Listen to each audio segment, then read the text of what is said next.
দিন শুরু ব্যস্ত সব মানুষ।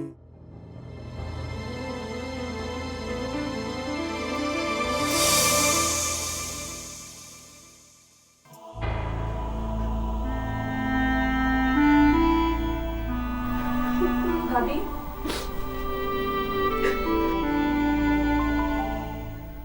সুজাতা, ভাবি ভাবি আমার দিকে তাকাও।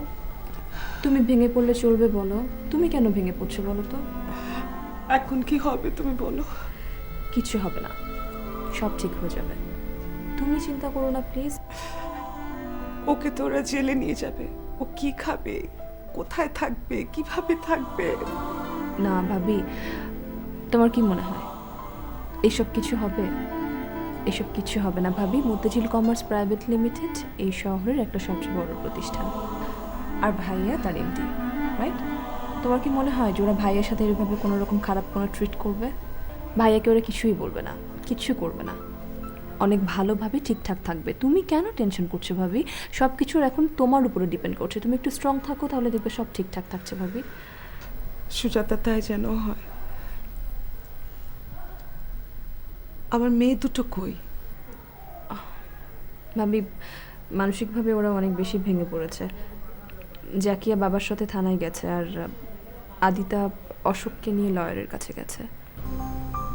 ওরা তো ছোট মানুষ, ওরা এর মধ্যে। ওরা সব কিছু ভালোভাবে হ্যান্ডেল করছে ভাবি, শুধুমাত্র ভেঙে পড়েছো তুমি। সো এখন তোমাকে স্ট্রং হতে হবে, ওকে? ঠিক আছে না? ঠিক আছে, থ্যাংক ইউ। Very good. মানুষ নগরে স্বপ্ন সে চলে দু চোখ জুড়ে। মহারথী কেউ আর কেউ সাধারণ, উত্থান আর পতনের যুদ্ধ চলে। রাতে দিনে রং বদলানো, হাজার মানুষের চাওয়া পাওয়া অতিথি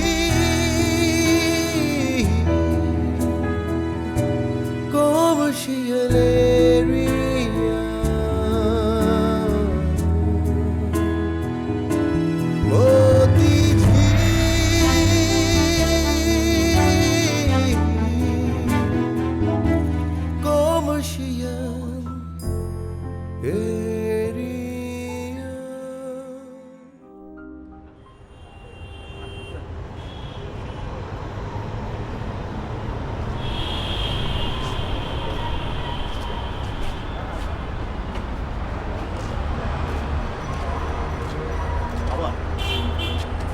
আইজিরা তোমার ফ্রেন্ড, তুমি একটা ফোন করতে পারছো না?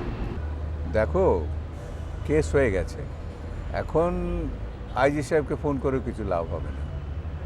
কোর্টে প্রডিউস করুক, তারপরে ওকে বলে জামিন করানো যাবে। স্যার, আমরা কি মতিঝিল কমার্স প্রাইভেট লিমিটেডের আইনজীবী নিয়োগ করব নাকি মানে বাইরের কাউকে স্যার? না না, আমরা বাইরের লয়ার নেব, দেশের সবচাইতে বড় ব্যারিস্টার ভাইয়ের জন্য লড়ব। আচ্ছা, জলিল সাহেবের খবর কি? স্যার, উনি তো এখনও আসেননি স্যার। আর কি করা যাবে, চল। সরি, আমি অফিসের বাইরে ছিলাম, অফিসে ফিরেই শুনলাম। এখন কি অবস্থা? কোন অবস্থা হলে আপনার ভালো লাগবে জলিল সাহেব? যাক, অবশেষে তুমি এসেছো, না আসলেই বা আমি কি করতে পারতাম। এত বড় একটা ঘটনা, অথচ আমাকে কেউ জানানোর প্রয়োজনে মনে করবে না। মতিঝিল কমার্স প্রাইভেট লিমিটেডের এমডি খুনের দায়ে অ্যারেস্ট হয়েছে, এটা মেনে নেওয়া যায় না।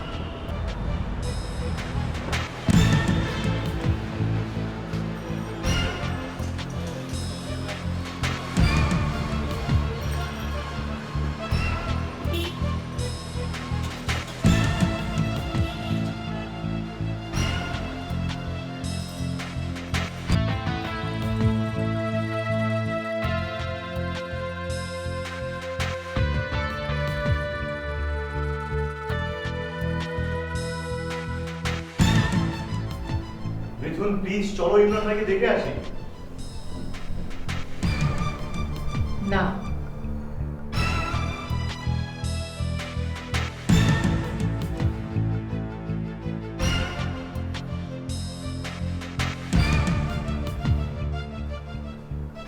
Mithun listen, this is not the way. প্রতিশোধ নিতে চাও ভালো কথা, কিন্তু প্রতিশোধ নেবার আরো হাজারটা ওয়ে আছে। ইমরান ভাই আজকে খুবই খারাপ একটা সিচুয়েশনের মধ্যে আছেন। আজকে তার পাশে দাঁড়িয়েও প্রতিশোধ তুমি নিতে পারবে। এমন অবস্থায় তুমি যদি তার পাশে দাঁড়াও, ইমরান ভাই তার ভুল বুঝতে পারবেন। আবার কি দায় পড়েছে তার ভুল বোঝানোর?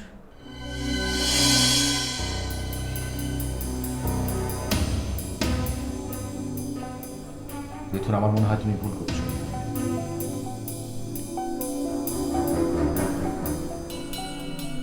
ভুলে যেও না, ইমরান ভাই তোমার বড় ভাই।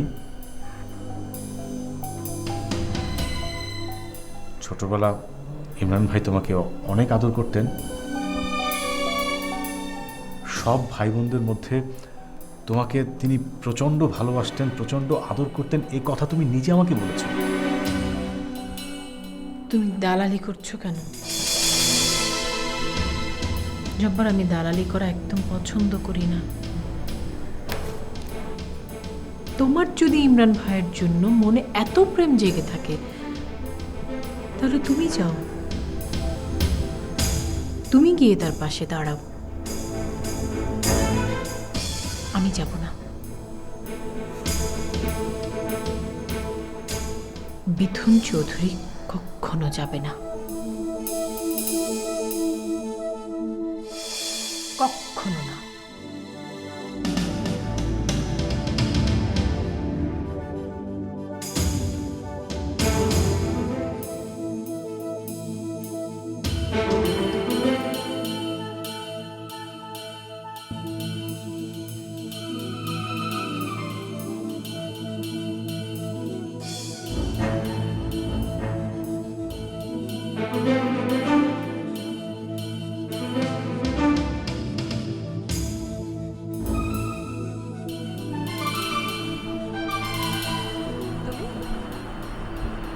তুমি কোন সাহসে আমার সামনে এসে দাঁড়িয়েছো উৎপল? তো বোঝার চেষ্টা করো। আমি বুঝবো পরে, বোঝা বুঝি অনেক পরে। তার আগে বলো তোমার সাহসটা আসলো কেমনে আমার সামনে এসে দাঁড়ানোর? সুজাতা, আমি তো স্বীকার করছি যে আমি অন্যায় করেছি। মানুষ কি ভুল করে না? মানুষ ভুল করে, তুমি মানুষ না। মানুষ ভুল করে। তুমি যা করেছো তুমি খুব বুঝে শুনে হিসাব কষে তারপর করেছো। তুমি প্লিজ এখান থেকে যাও। Sujata, please please give me one. Please যাবে নাকি বলো? তুমি যাবে এখান থেকে?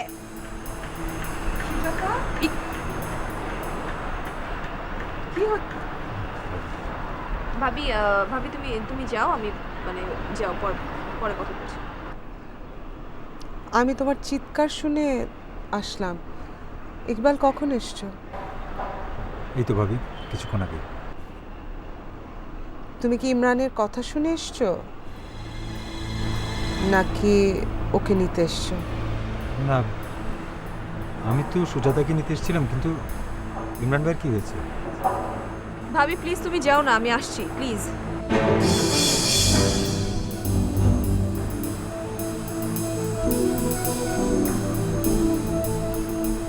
ঢং করো না। তুমি আমাকে নিতে এসেছো, মিথ্যা কথা বলার জায়গা পাও না। না, তুমি এসেছো ভাইয়ার খবর শুনে, right? Sujata please. Please Iqbal, please তুমি যাবে কিনা বলো। সুজাতা, তুমি যাবে কিনা বলো। Trust me this time. তুমি যাবে?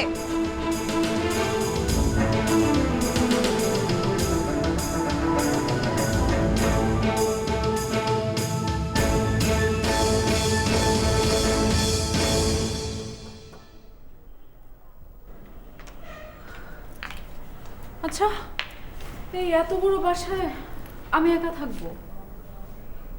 আপাতত কিছুই করার নেই। শোনো, তোমার খাবার দাবারের সব ব্যবস্থা করা আছে, তোমার অ্যাকাউন্টে টাকাও দেয়া আছে। খাওয়া আর টাকা ছাড়া আমার জীবনে আর কিছুই নেই না? নূপুর, এই প্রশ্নের উত্তর আমি আসলে আজকে দেব না। দেব না এই কারণে যে আমি তোমার সঙ্গে তো জড়িয়ে গেছি, তাই তোমাকে একটা নিরাপদ স্থানে নিয়ে আসলাম। এটা তুমি বোঝো না? আশিকের মৃত্যুর কারণে আমরা একটা বড় ধরনের জটিলতার মধ্যে আছি। বুঝবো না কেন? বুঝি, কিন্তু আমি কি করব? কিচ্ছু হবে না তোমার। কিছুদিন যাক, সব ঠিক হয়ে যাবে। আমি আসি। আমি তোমার সাথে যোগাযোগ করব কি করে? ও হ্যাঁ, তুমি এই ফোনটা রেখে দাও। তোমার ফোন থেকে আমার ফোনে কখনোই ফোন করবে না। এখান থেকে তুমি আমাকে SMS করবে, কারণ বলা যায় না পুলিশ কখন কি করে ফেলে। ঠিক আছে? সোহেল, আমার খুব ভয় করছে। ভয়ের কি আছে? আমি তো আছি। তুমি আছো? হ্যাঁ।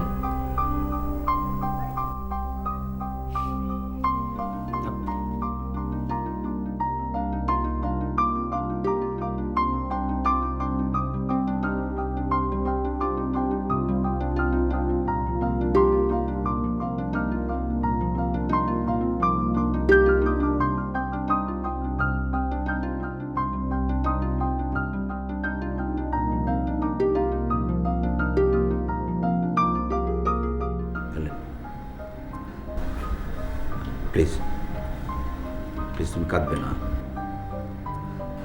হেলেন, আচ্ছা তুমি এত কষ্ট কেন পাচ্ছ? আমি বুঝতে পারছি তোমার অনেক কষ্ট হচ্ছে, কিন্তু এছাড়া আমার আর কিছু করার ছিল না। প্লিজ। আমার কষ্ট হচ্ছে, তোমার কষ্ট হচ্ছে না? না, আমার কোনো কষ্ট হচ্ছে না।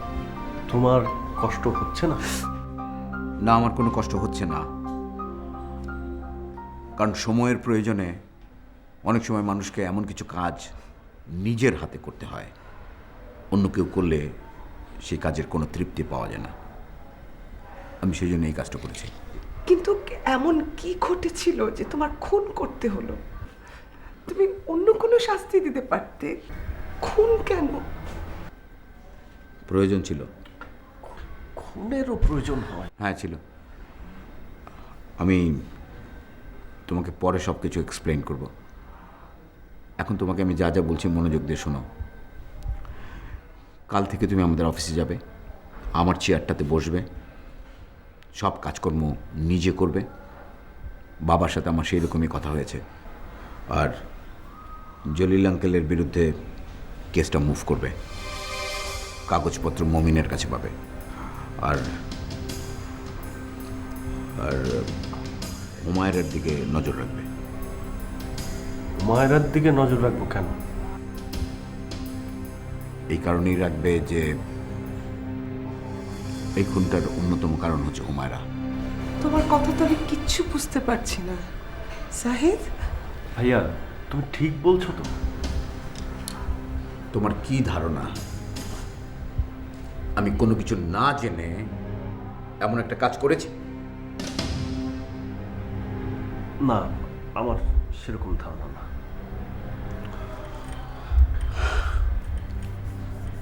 ভালো লয়ার হায়ার করবে, প্রয়োজনে বিদেশ থেকে লয়ার আনবে। ঠিক আছে? ভাবি, আমি বাইরে দাঁড়াই। হেলেন, প্লিজ, তুমি ভেঙে পড়বে না। মেয়ে দুটোর দিকে একটু খেয়াল রেখো। আমি ভালো আছি।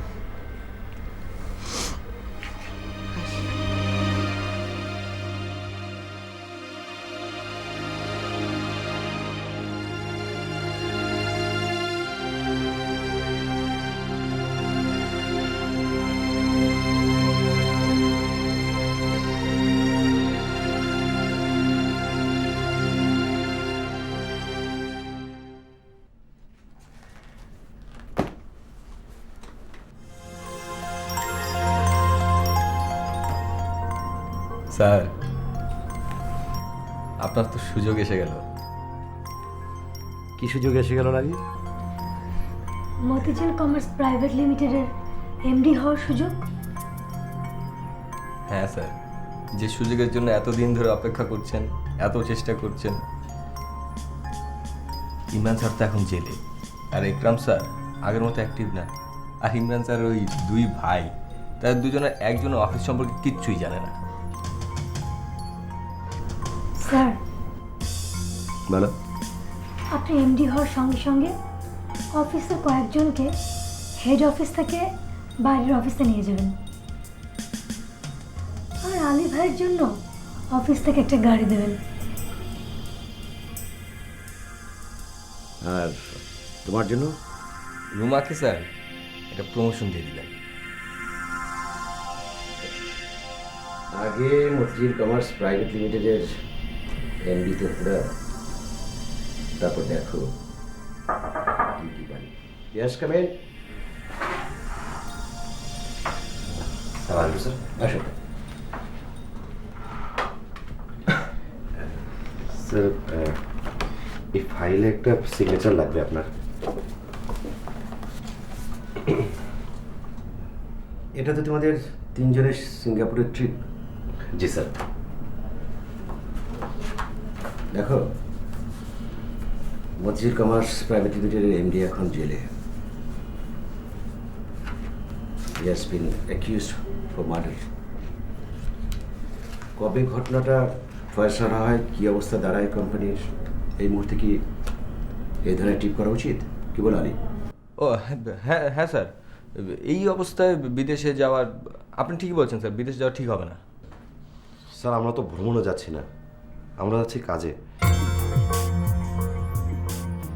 মতিঝিল কমার্স প্রাইভেট লিমিটেডের নতুন কোম্পানি সোনার বাংলা শিপিং লাইনের জাহাজ দেখতে যাবো স্যার। আর এর জন্য ইমরান স্যার আমাদের অনুমোদন দিয়েই দিয়েছেন। এখন স্যার আপনি ছুটিটা মঞ্জুর করে দিলেই হবে। আর তাছাড়া ওয়েস্টার্ন মেরিনের সাথে আমরা কম্পিটিশনেও যেতে পারবো না। আচ্ছা ঠিক আছে, রেখে যাও, আমি দেখছি। জি স্যার।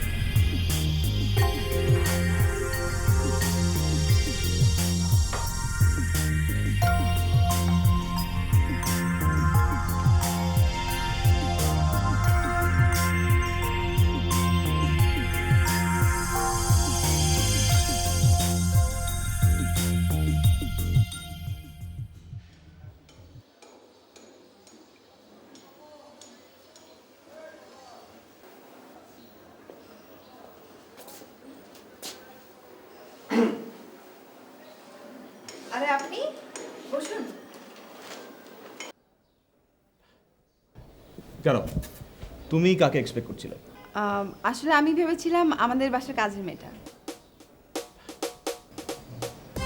মানে কিছুক্ষণ আগে আমি চা চেয়েছিলাম তো, তাই। ও, চা খাবে? চলো বাইরে যাই। বাইরে? বাইরে কেন? বাইরে কেন মানে রেস্টুরেন্টে চাও খাওয়া যাবে, গল্পও করা যাবে, তোমার মনও ভালো হয়ে যাবে।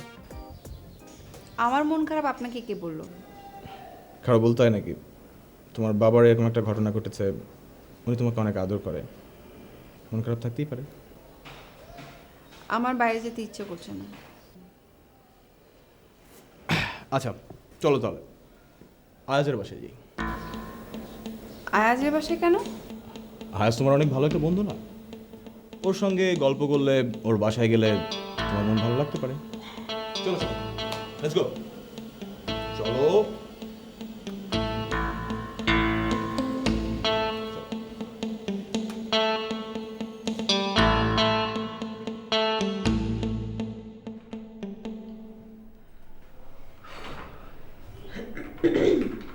এক্সকিউজ মি অফিসার, দেখুন আমরা এখানে বসে আছি প্রায় হাফ অ্যান আওয়ার হলো। আপনি হাফ অ্যান আওয়ার ধরে আমাদের এখানে বসিয়ে রেখেছেন, আপনি কিছু বলছেন না, কি বিষয়? আমি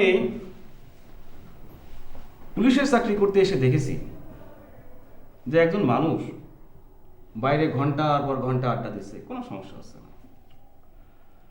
কিন্তু থানায় এসে একটা মিনিট অপেক্ষা করতে চায় না। আসলে এটা অপরাধীদের জায়গা, আমরা তো সাধারণ মানুষ, এখানে আমাদের ঠিক স্বস্তি হয় না। আপনি ঠিকই বলেছেন ম্যাডাম, কিন্তু কে অপরাধী না তা সবসময় শনাক্ত করা যায় না।